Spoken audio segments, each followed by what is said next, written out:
એકવાર એક શિયાળ ખોરાકની શોધમાં જંગલમાંથી નીકળીને ફરતા ફરતા એક ખુલ્લા મેદાનમાં આવી ચડ્યું.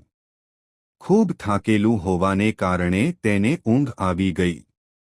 અચાનક એક જોરદાર અવાજ થયો જેને સાંભળીને તે સફાળું જાગી ગયું. ગભરાઈને તે ઊભું થયું અને ભાગવા લાગ્યું, પણ પછી વિચાર્યું કે ક્યાંક હું વગર કારણે તો નથી ડરી રહ્યો ને. એમ વિચારીને તે અટકી ગયું. તેણે અવાજ ક્યાંથી આવે છે તે જાણવા માટે ચારે બાજુ ધ્યાનથી જોતા જોતા મેદાનમાં આંટા મારવાનું શરૂ કર્યું. ત્યારે અચાનક તેની નજર યુદ્ધમાં વપરાતા એક મોટા ઢોલ પર પડી. પવનને કારણે વેલાઓ હલતા હતા અને તે ઢોલ પર અથડાવાથી તેમાંથી અવાજ આવતો હતો. તે ઢોલની નજીક ગયું.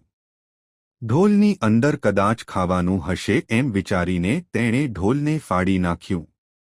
પણ ઢોલ તો અંદરથી ખાલી હતો. ખાલી ઢોલને ત્યાં જ મૂકીને તે ખોરાકની શોધમાં આગળ નીકળી ગયું. તેણે પોતાની જાતને સમજાવતા કહ્યું, કાંઈ વાંધો નહીં, ઓછામાં ઓછો મારો ડર તો જતો રહ્યો.